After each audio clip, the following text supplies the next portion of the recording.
দক্ষিণ এশিয়ায় ভারতের একদম নাকের ডগায় বসে চীন কেন একের পর এক বড় চাল চালছে? কেন বাংলাদেশকে নিজেদের সবচেয়ে বড় অর্থনৈতিক ও সামরিক অংশীদার বানাতে মরিয়া বেইজিং? এর পেছনে কি শুধু বাণিজ্য, নাকি লুকিয়ে আছে গভীর কোনো ভূরাজনৈতিক রহস্য?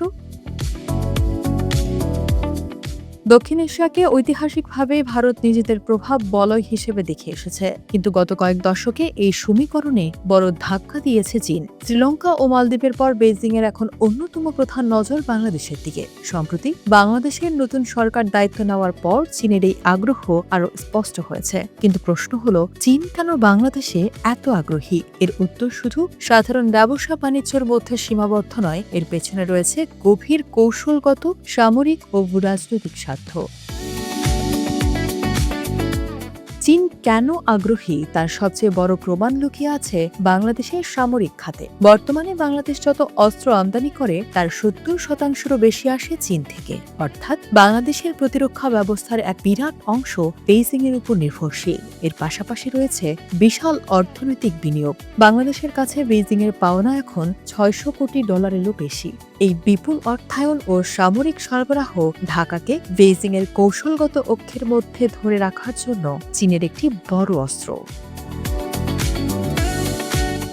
চীনের আগ্রহের আরও একটি বড় কেন্দ্রবিন্দু হল বাংলাদেশের তিস্তা নদীর ব্যবস্থাপনা প্রকল্প। ভারত ও চীনের মধ্যে দীর্ঘদিন ধরে সীমাবদ্ধ বিরোধ চলছে, যা ১৯৬২ সালের যুদ্ধে রূপ নিয়েছিল। এখন বেইজিং যদি তিস্তা প্রকল্পে যুক্ত হতে পারে, তবে তারা ভারতের অত্যন্ত সংবেদনশীল শিলিগুড়ি করিডোরের একেবারে কাছাকাছি চলে আসবে। মাত্র ২২ কিলোমিটার দীর্ঘ এই করিডোরটি ভারতের মূল ভূখণ্ডের সঙ্গে উত্তর পূর্বাঞ্চলীয় ৭টি রাজ্যকে যুক্ত করে। একে ভারতের চিকেন স্নেক বলা হয়। এখানে চীনের পরোক্ষ উপস্থিতি ভারতকে কৌশলগতভাবে চাপে রাখার জন্য বেইজিং এর জন্য এক সুবর্ণ সুযোগ। প্রধানমন্ত্রী তারেক রহমানের সাম্প্রতিক সফরে বেইজিং একটি অত্যন্ত গুরুত্বপূর্ণ প্রস্তাব দিয়েছে। সেটি হল ইউনান প্রদেশকে মিয়ানমার ও বাংলাদেশের সঙ্গে যুক্ত করে একটি যৌথ অর্থনৈতিক করিডোর গড়ে তোলা। এই করিডোর সফল হলে চীনের মূল ভূখণ্ড সরাসরি বঙ্গোপসাগরের বাণিজ্য রুটের সঙ্গে যুক্ত হওয়ার পথ পাবে।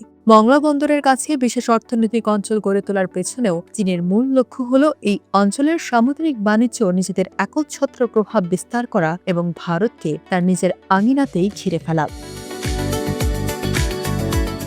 চীনের পররাষ্ট্র মন্ত্রণালয় অবশ্য দাবি করেছে যে তাদের এই সহযোগিতা কোনো তৃতীয় পক্ষ বা ভারতকে টার্গেট করে নয়, কিন্তু ভূরাজনীতির মাঠে আসল সত্যটা সবারই জানা। বাংলাদেশ এখন দক্ষিণ এশিয়ায় চীন ও ভারতের মধ্যকার ক্ষমতার লড়াইয়ের প্রধান যুদ্ধক্ষেত্রে পরিণত হয়েছে। আর বেইজিং এর এই অতি আগ্রহের মূল কারণটাই হল অর্থনৈতিক করিডোরের আড়ালে এই অঞ্চলে নিজেদের আধিপত্য প্রতিষ্ঠা করা।